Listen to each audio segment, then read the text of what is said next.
Now in the next story, of course, the Jets are the gift that keeps on giving. After firing head coach Robert Saleh after the first 5 weeks and then turning around and firing their GM Joe Douglas, the owner Woody Johnson has hired a firm called the 33rd Team to hire their new general manager. But the funniest part about this is that 33rd Team firm was founded by the Jets' former general manager Mike Tenenbaum in 2019.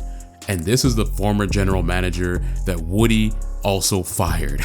So he's hiring his previous general manager that he fired to help him find his new general manager after he fired a general manager. You literally can't make this shit up, man. This is why Woody Johnson and the Jets are in a perpetual state of ass, because Woody Johnson is a terrible owner.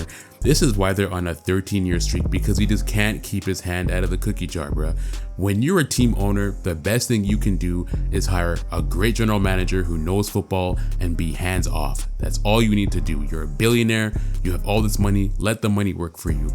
But all the owners who want to be hands-on and involved in football when football is not their specialization, Jerry Jones, these are the type of results you get. And as a result of this, you've had a lot of analysts and a lot of fans who've been craving for Woody Johnson to just get it over with and sell the Jets. And after Jeff Bezos failed to buy the Washington Commanders when they were up for sale a couple of years ago, there's a growing inclination that Jeff Bezos would be the strong favorite candidate to be able to buy the Jets if they ever went up for sale. I, for one thing, it would be pretty interesting to see Jeff Bezos as an NFL owner, nonetheless an NFL owner of the New York Jets, because if he's running the Jets anything like Amazon, you already know it's going to be lean, it's going to be efficient, and it's going to be about results, because that's what Amazon is about. So it'll be interesting to see if Jeff Bezos eventually wins that bid, or if Woody Johnson eventually puts the team up for sale, because he is pretty old and he only bought the team for $635 million back in the year 2000. Look at me only saying 635 like it's a chump change or something like that.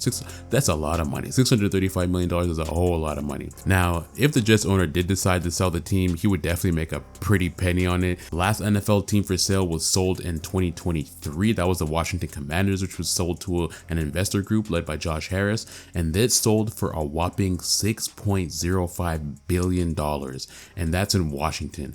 So you know, New York Jets being in the largest market in America, New York City, baby, it would sell for at least 6.5, maybe even $7 billion. And if I'm Aaron Rodgers, I probably want Woody Johnson to sell too, because there were reports that Woody Johnson wanted Aaron Rodgers benched after his trashy start after the first couple of weeks of the season. So it seems like Woody Johnson has been the big motivation for a lot of different moves that have been made this season. Originally, people thought it was Aaron Rodgers who wanted the coach gone or the GM gone, but it's looking like it was just the man at the top. It was the owner the entire time.